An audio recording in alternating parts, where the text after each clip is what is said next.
On the opportunities in thematic areas, we have 1 hour to give you a few presentations on the climate change and social development aspect. This morning you already had heard some overview of the climate change and sustainability related topics of the panel, and now we will have our speakers giving you some brief presentation on business opportunities in those areas. So before I introduce our speakers, the first speaker, I just want to remind you that we will have 3 presentations. After each presentation, we will have a Q&A session, and you have the mics there, and you can go and ask your questions. Maybe might try to make it a bit short and precise so that we can fit within 1 hour. And also you will still have a chance to get more detailed information from our speakers or from on these topics through the one-on-one sessions if you want to have more detailed discussions. So let me just move to our first presentation. The speaker will be our colleague Declan Magee, Principal Economist from the Climate Change and Sustainable Development Department. I just want to give a brief introduction of you to the audience. And so Declan has been 17 years of experience with working with the ADB as an economist on trade policy, private sector development, macroeconomic reform, and climate change. He has lived and worked with both private sector and public sector clients in the Philippines, Mongolia, Myanmar, and Burundi. Declan joined ADB in 2017 and currently working on enhancing ADB climate actions for the public and private sector partners. Welcome, Declan. The floor is yours. Yeah.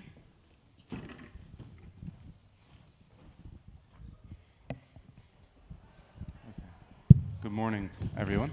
It's nice to see you all. I hope you've all had a good coffee break and a little bit of caffeine in the system. How do I get the presentation up?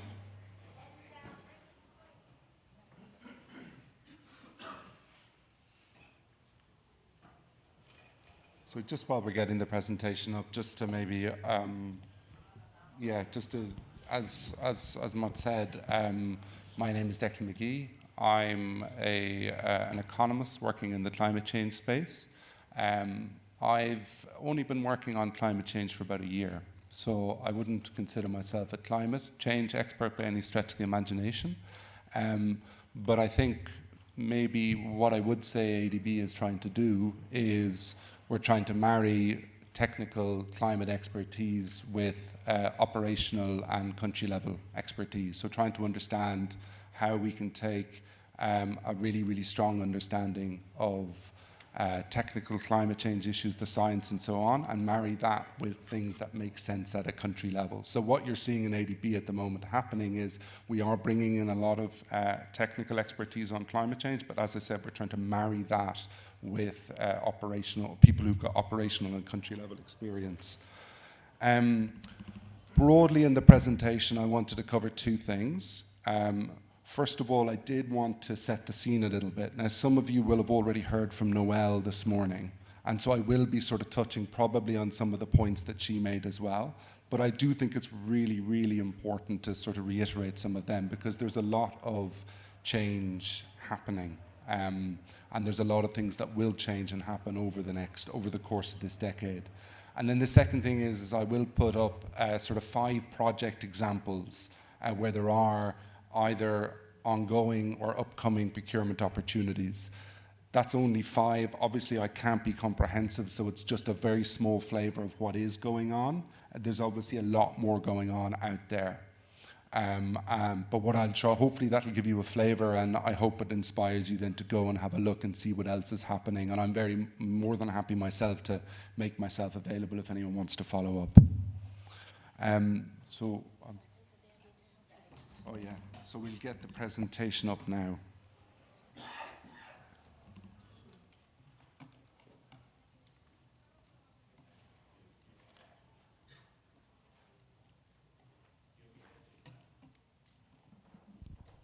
So really sorry for this technical problem.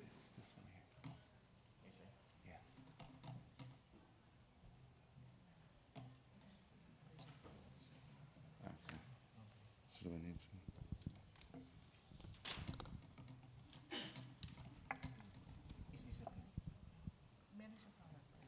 So maybe in the meantime, I just want to inform you that all the presentations we displayed during this 2 days of event will be accessible through your BOF page. So I think, and also you have access to all the specialists by email or by one-on-one meeting for more information. Thank you. Perfect. Okay. Yeah, no, we're up and running. Sorry about that. So yeah, like I said, I'm going to cover two things, some broad stuff and then some specific projects. So just sort of jumping into the broad stuff.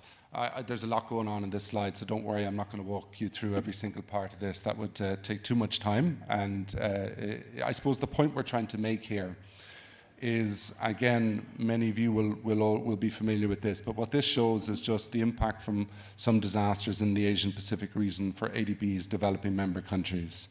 So a lot of you will be familiar with this story. A lot of you will be seeing what's going on. But the point is that the impacts of climate change are already very real in this region. That's having huge implications for ADB's developing member countries. And that, of course, is having very, very significant implications for how the ADB works, how we operate, how we engage with our clients at the country level, how we think about and design infrastructure, how we go about our day-to-day business. It's already here, it's happening, and we're having to try and figure out how to manage all of that. Here again, for those of you who did hear Noelle this morning, this will definitely be touching on something that she would have covered, but I do want to, as I said, make the point again. And I just wanted to touch on sort of two of ADB's ambitions and try and sort of put that into the context of what that means for procurement opportunities, what it means for projects and so on. So one is, you'll be aware, many of you, that ADB has a stated ambition to spend 100 billion of its own resources on climate change by 2030. And just sort of to put that into context, many of you will have worked a lot with ADB in the past. You know how ADB works. We're very client-facing. We work a lot with our developing member country governments. And ultimately what we are doing, most of our work is lending to them. So developing any project takes time, right? You need to have a dialogue, you need to understand how you fit that into the context that's going on in each country, and you need to convince a government to borrow for it. So it does take time to build up. And I suppose the point I'm making there is that I would expect to see the trajectory and the annual amounts on climate finance rising as we go towards 2030. So the annual amounts that you see now, it's going to be higher and higher as we get closer to 2030. So in a sense, watch this space. There's going to be a lot more going on in climate finance. We're doing a huge amount of upstream work at the moment with our developing member countries. So you can expect to see the pipeline sort of gradually getting larger and larger. And also, many of you will also be familiar with the Paris alignment commitments that we've made, and that all sovereign projects already this year since July and non-sovereign in 2025, they all have to be Paris aligned. So not only are you going to see more climate change projects, but you're also going to see a lot more climate change throughout many of ADB's projects.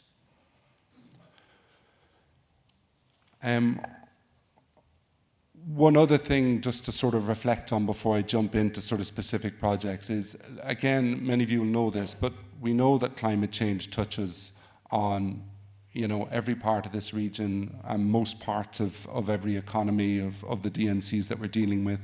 We know that climate change crosses multiple sectors, so we also know that climate solutions need to be multidimensional. We need to think about these things in a multidimensional way.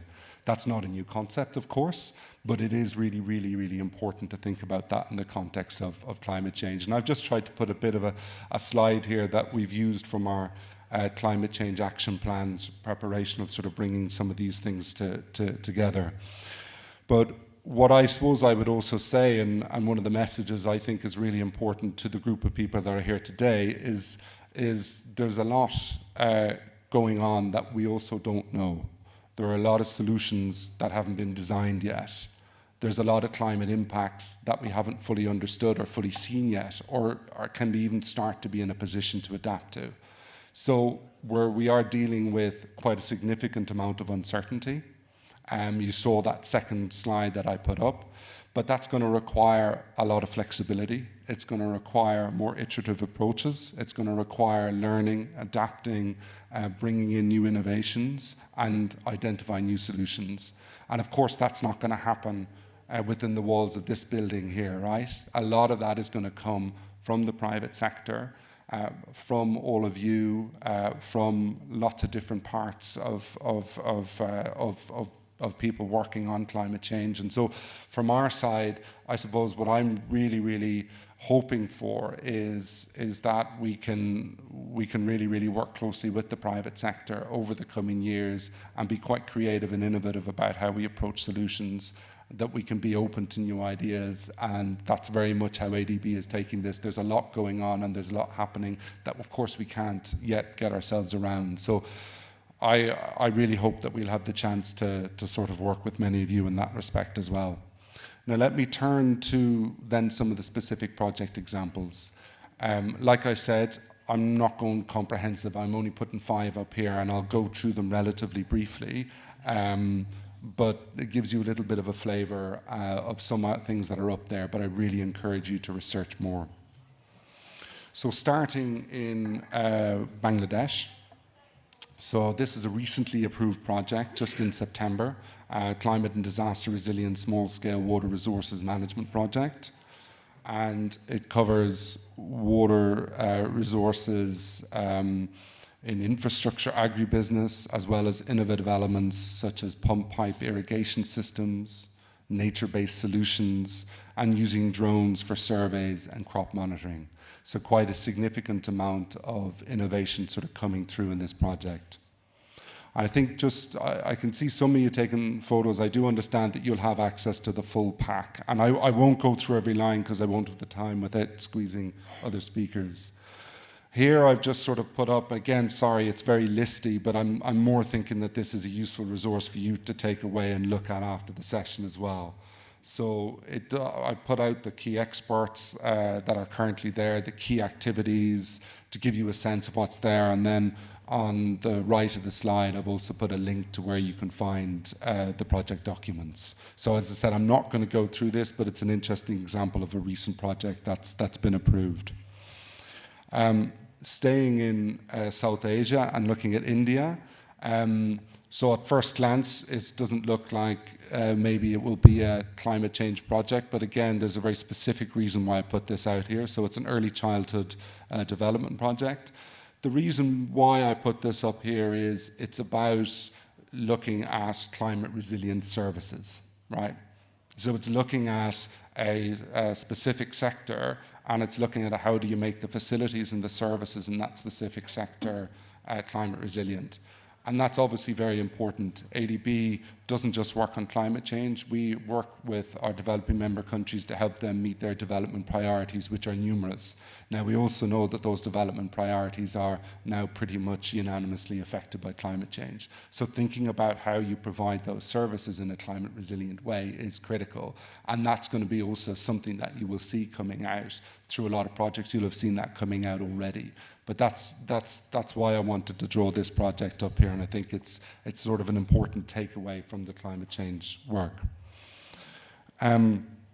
Again, I've done the same thing as I did in the previous slide. I've put a list of some of the expertise and the activities. I won't go, as I said, through all of this. As I said, you'll have the slides, and I put the link on the right-hand side, so something, again, you can come back to. So moving over to the Pacific, and particularly Luganville and Vanuatu, which is Vanuatu's second largest urban area. For those of you familiar, facing several challenges, high population growth, poverty is relatively high and increasing, and there's lots of informal settlement around the urban area. And this, of course, then has impacts for access to urban services, such as water supply, sanitation, solid waste collection, and drainage. And so this project hasn't yet been considered by the board, but it's due for consideration early next year. So again, this will be something that will be coming. And I'm just putting here just to give you a sense of the sorts of activities that they're looking at. Obviously, as it's only going to be considered by the board early next year, there's still some work to be done on this, but starts giving you a sense of some of the expertise and activities that they'll be looking at. So staying in the Pacific, and this project, again, not yet approved, but it's for consideration before the end of this year. So it's something that will be coming up relatively quickly. And again, there's a specific reason I wanted to mention this one. So it's renewable energy. It's covering both mitigation and adaptation. And the idea is about optimizing development outcomes through integration of productive uses of energy. It's got some pretty interesting innovative elements in there, including floating PV panels adapted to sea level rise. So some interesting innovative work there. One reason just to sort of put this up as well is that we also have another project looking at floating solar PV in Tuvalu. And it's likely that that Tuvalu project and this project in Kiribati will be tendered out jointly. So again, just to put that, makes it quite an interesting opportunity across two places. And again, I put the slide here. We have a little bit more details on this because this is coming for board consideration quite soon. So a lot of the detail is there. Might be some changes, but I think this will give you a pretty good sense of what's coming. And of course, I haven't put links to these yet, but once it's been considered by the board and approved, then the links and the documentation will be available.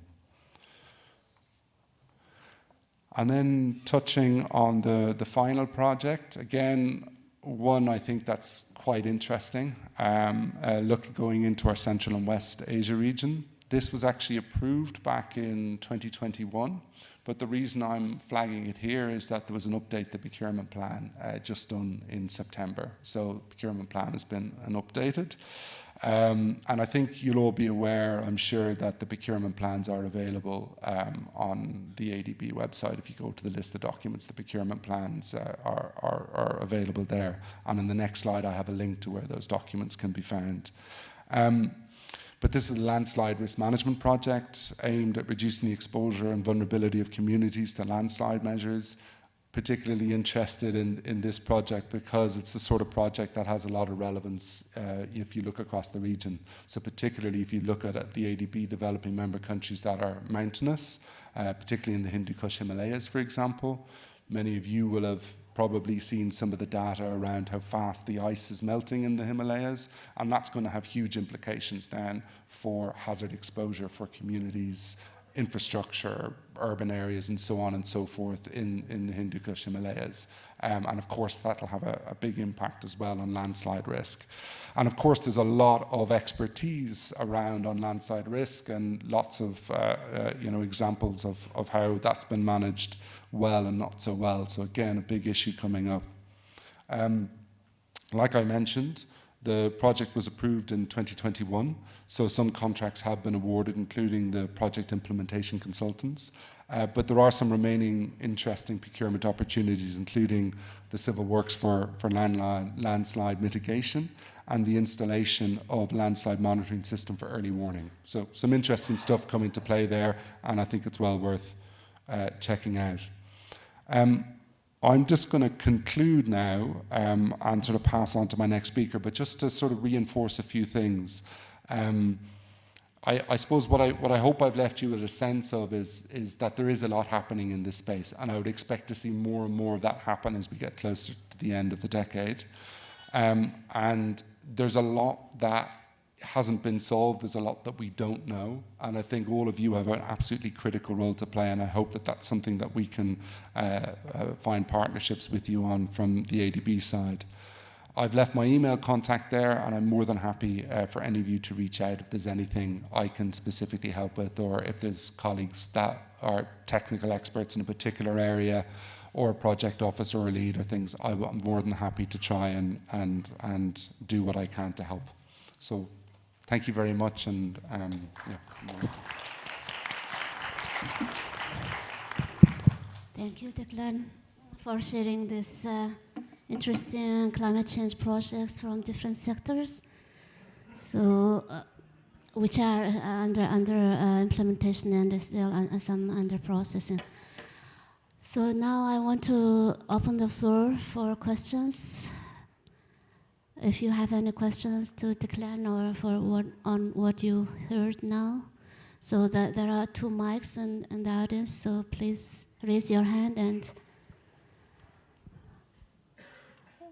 if you have any questions.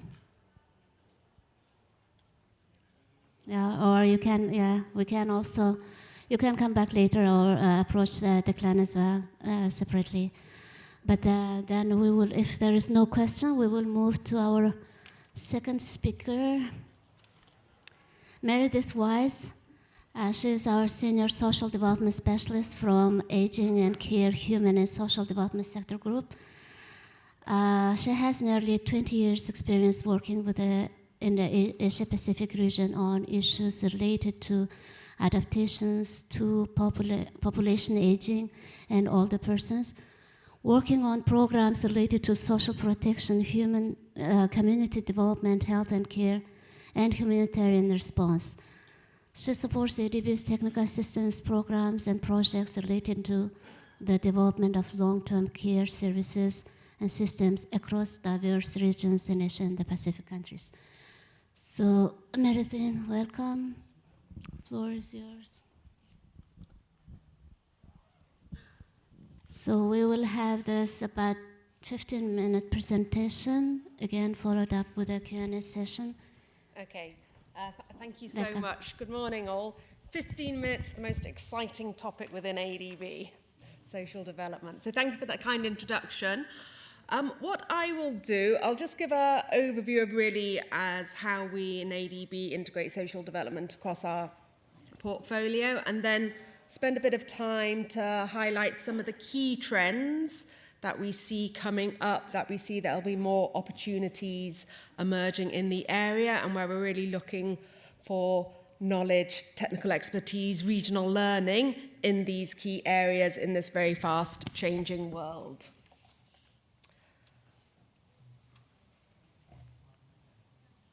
Okay, so just to, obviously I won't focus too much on this, but just to say progress has gone backwards, especially since the COVID pandemic, with more people in extreme poverty, and as was really highlighted, a lot more vulnerability to poverty in that huge global shock. Some of the other key areas that we'll look at, especially in this very, very dynamic region, it was highlighted yesterday by our health and education colleagues, but again, the demographic transition in this region and the sort of implications, the very large population of disabled persons that are often left behind in development. And of course, as we saw, and it really came to the fore in COVID and the impact, obviously migration, inter-country, regional and global migration, and those migration chains and all the impact on labour mobility and protection of those workers. And I don't need to highlight, of course, that the job world is changing very, very fast, but a lot of people are being left behind by that, and of course the huge potential of digitalisation to transform much of the inclusion agenda. So just to highlight, where does social development sit within ADB's Strategy 2030 and operational priorities? We are under operational priority number 1, which really is on addressing remaining poverty or increasing poverty, unfortunately, and reducing inequalities. And I really want to highlight there's a lot about reducing inequalities as well. And we work social development is in the same team as our education and health colleagues on human and social development, and there a lot of focus is really on that human capital development across the life course for all persons. The two other areas that we really work on are quality jobs, to ensure that once that human capital is developed, that people can sustain themselves, and increasing those opportunities for those left behind. So how do we frame social development? It's very, very broad, and again, to echo, and I think you've probably heard this many, many times throughout the last day and a half, it really is a sort of intersectoral issue. It does cross-cut all our operational priorities, and I'll talk a little bit more about the poverty and social analysis work. Our key, one of our key sort of sectors in this area is obviously on social protection systems, which covers sort of social assistance, social insurance, and active labour market programs. And we've just launched our social protection directional guide, which will really indicate the work that we are going to do over the next 5 years to achieve our strategy. But there are some other key areas under social development: inclusive business, which might be an area of real interest, really working with businesses that serve that bottom base of the pyramid and bring them into the markets. And then, of course, some other key areas, emerging areas, which I will touch on. But the key point of this slide is that it is a real cross-cutting issue focused on inclusive and equity, empowerment of the poor and marginalised, and again, that security. And it very much relates to what Declan was talking about earlier as well on climate change.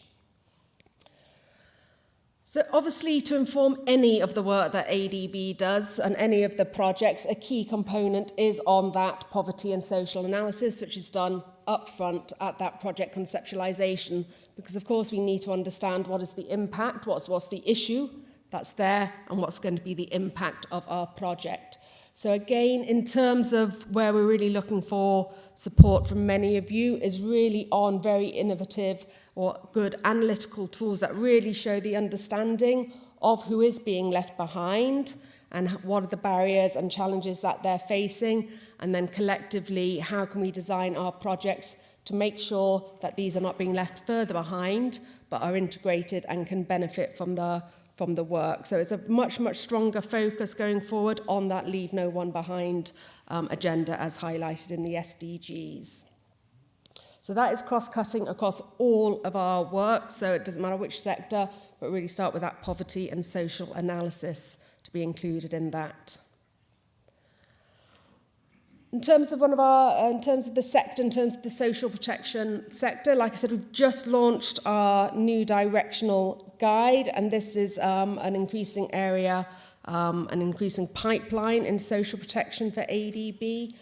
There are three key sort of strategic areas that we work in. One is adaptive and shock responsive social protection. Again, obviously in the region that expanded very, very rapidly across many of the member countries during COVID, as many governments expanded their social protection systems to cope with that massive shock. That really highlighted the need for these adaptive programs, and of course, as the impacts of climate change become more apparent, again, a much, much greater demand for DMCs on this adaptive and social shock responsive social protection. Highlighted many times about the integrated solutions, and this is really looking at the intersectoral sort of benefits of social protection with health, with education, with agriculture, across all the sectors. How can social protection and other interventions be designed to really amplify the development impacts? And the last one is on the sort of comprehensive social protection policies from sort of across the life cycle, from birth up to old age. How can we really ensure that all people have access to social protection? And when we're talking about that, we mean not just the transfers, but also services as well, ensuring they get complementary services that they need for protection. A key element in terms of the way we're approaching this is partnerships.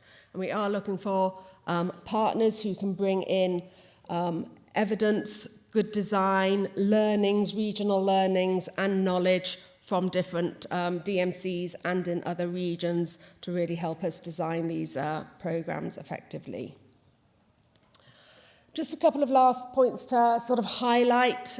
Again, this is very cross-sectoral, but ADB has taken a commitment on disability inclusion. We approved our first disability inclusive roadmap, I think last year, which has a number of commitments. With that is to ensure that disability inclusion is reflected in all our sectors. All projects, there is a corporate disability indicator, so all projects are assessed for their disability inclusiveness, but this is an area which we really want to learn and improve on, so whether it's in terms of road, urban development, health services, education, or how we can make all of these projects more disability inclusive, because we're not going to achieve our strategy if we do not make sure that people with disabilities are fully included in this. The roadmap can be found online, and it will give some sort of a very clear outline of our objectives and targets on that. This was highlighted yesterday, but again, in terms of social development, we really see this as a key area and a key emerging opportunity. It is an area that we do get interest from our member countries. There is a wide recognition of the demographic change in this region. Obviously, not all countries are going through that change at the same pace. But what is very, very obvious is that Asia is the fastest aging region in the world, and that a lot of the innovation and the changes that are needed to cope with that will come from this region as well. Because it is such a new phenomenon and the speed is so new, this is we sort of say it's a bit of a chicken and egg. This is an area that we do really look for a lot of expertise and really coming in with a lot of innovation of what it can be, very, very contextual and suitable for each DMCs as well. Just the last thing, we do see a lot of policies. This is on the agenda. What we're not seeing is actually moving that down into implementation in many DMCs, which is where we're being asked for support. In terms of reflection, in terms of sort of inclusiveness as well, there is a huge opportunity in developing services and systems for job creation. Again, my health and education colleagues touched on this yesterday, especially around health and care workforce and so forth. Just a couple of last things. Again, this is sort of related to climate change. Hopefully it's that the impacts of climate change on the poor and the vulnerable are included in all our projects. But a key area for the development of sort of social protection going forward, I'm sure you've heard quite a lot about the just transition over the last couple of days and the emphasis that we're putting to support DMCs in their transition to a low carbon and climate resilient economy. A key area that we see a lot of interest and growth in is really around the social protection and social development aspects of that for the impacted communities. Not everyone is going to be a winner out of this transition. There are going to be some people in the short term who are going to be negatively affected. So really, how can we design social protection systems, job creation systems, so forth, to really help them and build that both political will but also make sure that people are not being left behind. As part of this, there will be a knowledge hub under Just Transition. And so again, the social development aspects of this Just Transition, there'll be an increasing amount of interest of technical assistance and knowledge required in this. And finally, very last one is on quality jobs. And again, this is very much a cross-sectorial one, so it shouldn't be of any surprise, but really looking at the intersectoral of digital, the infrastructure, all the sectors on how we can ensure that quality jobs are created through all our projects. There's a big focus here, especially on youth unemployment. Again, youth were very much left behind in the COVID pandemic, so again, new areas to develop there. So just a couple of examples. You've probably got the impression, it's probably very correct, that social development is extremely broad and crosses many, many different sectors. So this is just a sort of illustrative selection of some of the key, not key projects, but example projects. We have standalone social protection projects in many countries with quite a strong pipeline, especially in South Asia, on social protection projects. Also highlighted that disability inclusion should really go across all sectors, but again, there is an increase, and we do have I think we were the first MDB to have a disability-focused project in Mongolia, and there is more work coming up, especially around disability-inclusive social protection and social services and jobs. The links between human capital development, jobs, youth, and social protection is an example of a project from Indonesia. And just one last example in terms of a real sort of integrated multi-sectoral project is really on ageing, urbanization, and livable cities. This integrated project in Guangxi in China, which really looks at green, livable cities for all, but recognizing that their population is aging, a focus on care services, digital inclusion, financial inclusion, and so forth. So just an example of an integrated approach from the sector. The other area, obviously, we use technical assistance to really sort of generate ideas, build the knowledge base, try and really understand what are some of the solutions going forward. Some examples of our technical assistance in some of the areas that I've highlighted, really around community-based services for older persons and persons with disabilities, interest in assistive technology, again for that disability inclusion, gender and social inclusion in the just transition, how we can really make sure that the sort of women and the poor are engaged in that. And of course, digitalization. This is one of our key areas, especially in social protection. So really, how can, we've seen very effectively in COVID, or it was sort of forced on us, the role of digitalization in delivering social protection projects, but there's a lot of innovation coming around, especially around adaptive and shock responsive social protection, and how can we better to digitalize that. Just a final point. I won't go through this. As you'll see, many of our projects get tagged as social protection, but they are multi-sectorial, so it's sometimes there is a long list. You will get access to this. I have highlighted in this the very specific social protection projects, which are sort of have the key sector is social protection. But hopefully you can see from this list that social development and social protection are really included in most of the projects. I think it's about at least 20-25% of them are tagged as social protection.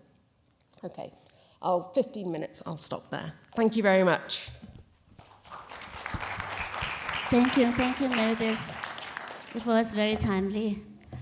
And thank you for giving us an overview of ADB operations in social development area.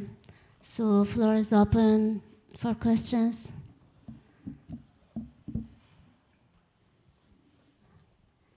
Any questions to Meredith at this point? So I think, it was interesting to see that climate change aspects are increasingly being integrated into different sector, our operations, including social development as well. So probably we will see those changes and interesting innovations more in the future. And you have all our ADB operation related and opportunities in our website through the procurement and other project or country-specific operations pages from our website. So if there is no questions at this moment, let me introduce our next speaker. Let's move on. We have Mr. Rajat Gosain, our guest from India. He is a group general manager, planning and chief risk officer in National Capital Region Transport Corporation in India. This is a state-owned enterprise. And then Rajat will share with us his experiences and some innovative works has been recently been in. Here, let me introduce him. Has over 24 years of professional experience. Rajat, you have already your slides, okay. Rajat has over 24 years of professional experience in the field of planning and monitoring of infrastructure projects. He specializes in construction project management and digitalization of processes in various organizations in India and abroad. Welcome, Rajat. Floor is yours. Yeah, good morning, everyone. So since yesterday, we have seen a lot of opportunities in the ADB BOF, where we have a lot of projects has been offered. So this is one of the projects we are taking up in India, that is a Delhi Ghaziabad Meerut. As our company is NCRTC, we are the executing and implementing agency in India for the regional rail. So let us take you through a monitoring tool which will help in the achievement of the project. That is what we all target about, to complete the project within the scheduled time and cost. So few challenges what we have, mainly we are working in the NCR region in Delhi, that is the Delhi capital. So we have few challenges there, like urban sprawl, pollution, congestion, lot of road accidents. So what yield to it? So that is yielding to a public transport system which we are implementing as a RRTS, is a semi-high speed system in India. So accordingly the NCRTC is incorporated in 2013. So the first three corridors in the pipeline, the Delhi Meerut, Delhi SNB and Delhi Panipat. Right now Delhi Meerut is under construction and Delhi SNB and Panipat in the DPS stage. So the system we are implementing is a regional rapid transit system, RRTS. So out of the Delhi Meerut corridor, 17 kilometers section is ready for commissioning, which is scheduled to be commissioned this month itself. And the full corridor commissioning is by June 25. So the trains, we are starting the operations as Rapidex trains, so which have a ladies coach, dedicated business class. Few features of the corridor, like it has a design speed of 180 and an operating speed of 160. Every 5 to 10 minutes is the frequency of the trains. Every 5-10 kilometers is the stations, interpret corridors, universal access. So mainly what is covering is offering the 3 times faster system than the metro, what is working in the India. So as explained, we have to take use of the technology to cover the time and cost impacts. So we are also leveraging the technology in NCRTC. For the project planning and monitoring tools, we are doing in Primavera, and the speed is an in-house tool. And a lot of documentation tool we are doing is CCTVs, PTZ cameras, time-lapse videos, US drones, then few mobile applications.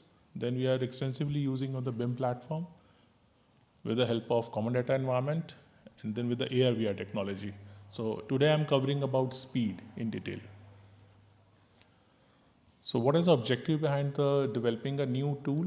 Because what we cover is the mega project is mainly about if you timely mitigate the risk, you will be able to complete the project on time.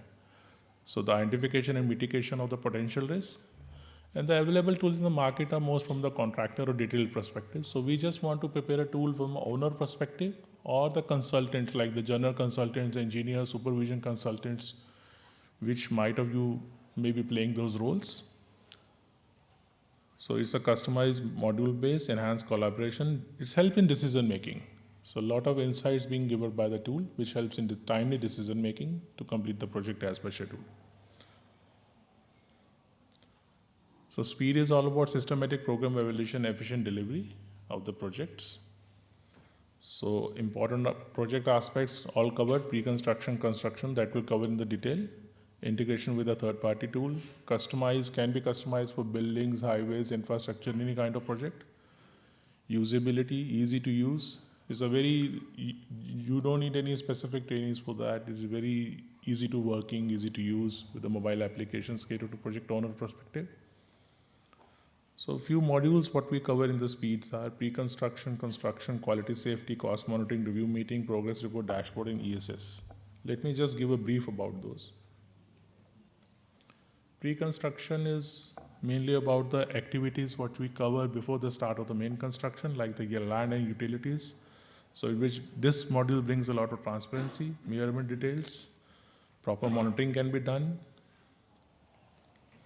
Like we are specifying the details here, what are the monitorable stages are there. Then we can talk about the utilities, various type of lands which we used is causing the major delays, and the electrical EHT lines, which is a long time process, then the gas pipeline, civil, telecom, road widening, and miscellaneous utilities. So these have been tagged, even the correspondence, whatever we are doing with the agencies are being tagged here. And then we get our reports in the form of dashboards, where we can have an idea which were completed, which were not completed. And then we have a few reports in the form of strip charts, which we usually have in the monitor in the site. There's a system generated and the various tabular reports.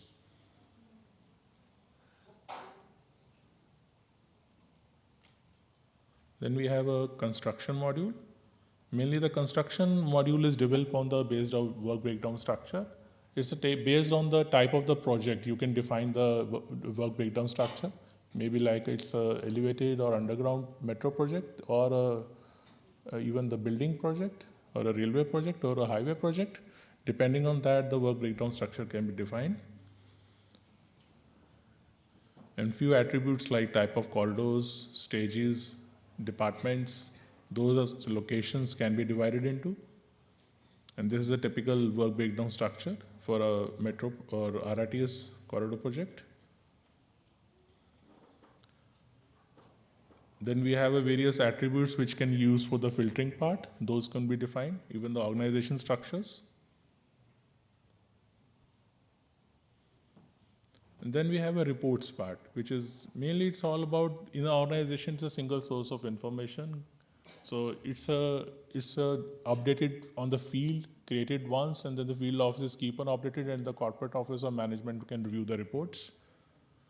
In the simplest manner, how we used to maintain in our graph sheets or maintain, so the system generated these kind of reports itself. And even the audit trail of the reports can also be viewed. So the basic the details about the viaduct completion, then the track completion, OHE completion, and the drawing status, all can be monitored from this.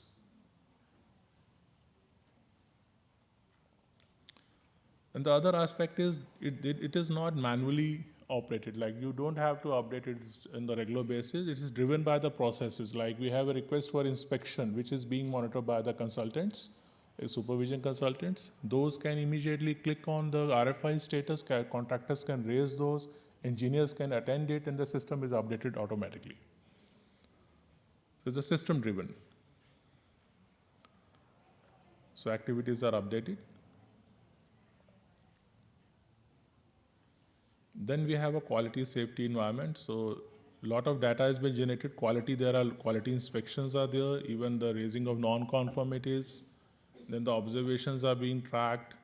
So those processes are being done in the speed, and we can look upon the dashboards. What is the status, how many has been attended or not attended, those all can be seen from the street. Even the contractor rankings, good practices, logs, aging analysis.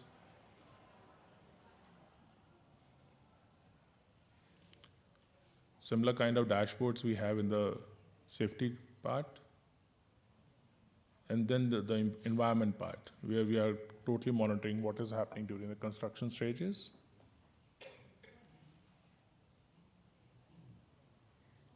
And there is an important aspect about cost monitoring. Cost monitoring helps us, like we have approved DPR estimates, so we are monitoring the cost as per those. So before the tenders are awarded, there is approvals being given. So those are being generated from the system. So all is system generated process. And then the ones that tenders are awarded, then LOIs are generated from the systems. So it's completely digital based tools, which will help in cost tracking. And then we have a bills. So against each DPR item, we can track how much is spent, how much is given to contractors.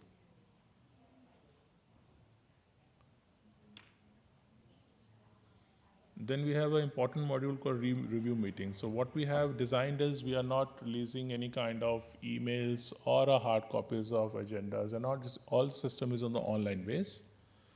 So the agenda is being given online, and then we can just the heads can update their status in this and mark to the respective other HODs. They can give their remarks, and accordingly after the meeting is conducted, it is being saved as archive, which is act as a minutes of meeting. So tool gives insight, but review meetings drive the project maybe at the higher management level, which keeps the project on track.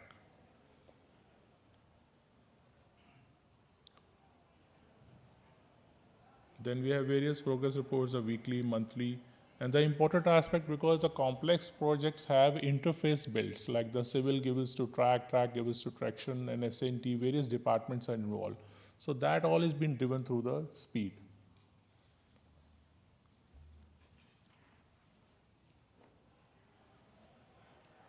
Then we have, based on all this information, the things are being put up in the form of dashboard. We have seen a dashboard displayed by ADB also yesterday. Similar kind of a dashboard we have for the packages Wyse, which have various attributes covered. Like one of the attributes is the procurement. Procurement is an important aspect. So it tells us about what we have planned, about the various stages of the procurement and how we have achieved. So even we can go in the detail of individual procurement also. We can see that which stage is planned, how many time and how much time taken to complete those stages. And the corrective action can be taken accordingly. Similarly with the other kind of projects. And even the analysis in the form of various graphical representation is also there. And then we have a package-wise also we can see for the supply packages, like what are the lot delivered, not delivered, what are the plans. And even the system packages we can see about, this is integrated from the common data environment, a lot of planned progress, achieved progress, other details, contractual dates, excess dates. Even we can view about design and drawing status along with the financial curves, physical progress curves, stations, status, KDs, excess dates, issues, design, drawing, labor, quality, safety, risk, concrete cost, all parameters have been covered and being captured in the form of dashboard.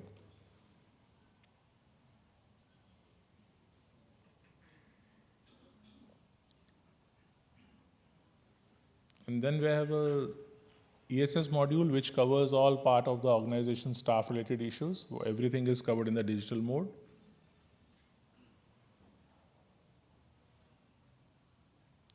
A few applications are also being developed in-house, like there's a attendance app with geofencing and face recognition technology.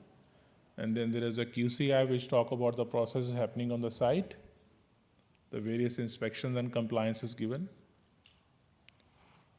And the broad technical stack, like the app and speed platform is a web application based, and the PHP JavaScript database is Postgres SQL. We are offering a services like an enterprise kind of a thing. We got just implementing in various organizations, even they're used by the consultant also, and even the modular approach is also available. Various certificates for the software tool. Now we have implemented in various organizations. Bangalore Metro we have implemented,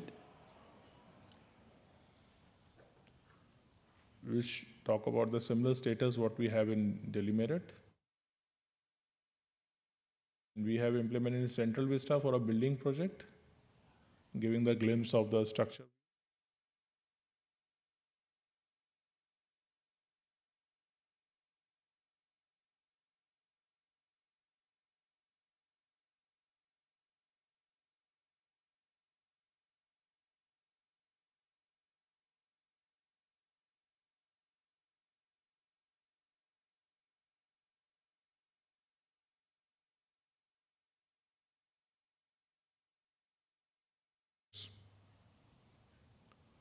So this is a team behind under the guidance of our MD, Mr. Vinay Kumar Singh.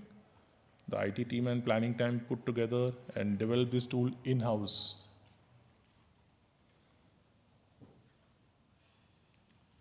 So that's it. For the queries part, you can contact me. I am available here, and my number is also mentioned here. Thank you.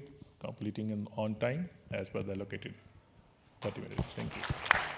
Thank you, Rajat. Thank you for a very interesting presentation.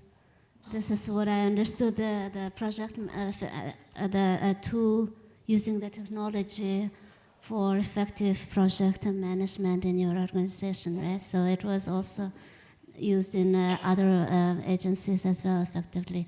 So the floor is open for questions. If anyone has question to Rajat or to any of our speakers. So if we don't have questions at this moment, okay, please go ahead. Hi, Sorry. can you hear me? Okay, first, thanks a lot for the comprehensive presentations to all the three speakers. My question was to you, Mr. Rajat. One of the major challenges which we face with digitalization, maybe I'll first introduce myself and where this question is coming from. My name is Abhishek. I'm from Rambol. We're an engineering consulting company. So coming back to the question, now these challenges with digitalization would most of the times include multiple stakeholders and their interest to come on the same platform. So now it's good to know that as project owners, you've taken the initiative and developed something. I wanted to know, do you onboard contractors and other consultants on this platform, or how do they interact with you through this speed portal? Yeah, we are onboarding all the things like contractors, even the general consultants, even the design consultants, all are contributing on this platform. So all consultants and contractors are using this platform. It's integrated with a common data environment, what we use for that. So all submissions done on common data environment, then the reports are generated on the speed. So everybody is on board because we have incorporated in the contracts that this kind of the tools will be used. So it's because since beginning of the project, we are very clear to use it. Great, thank you. Thank you. Thank you. Any more questions? So with this, I think we can close our session, and let me thank all our speakers for sharing interesting their work, and also the audience for being interested in this topic. Thank you very much, everyone.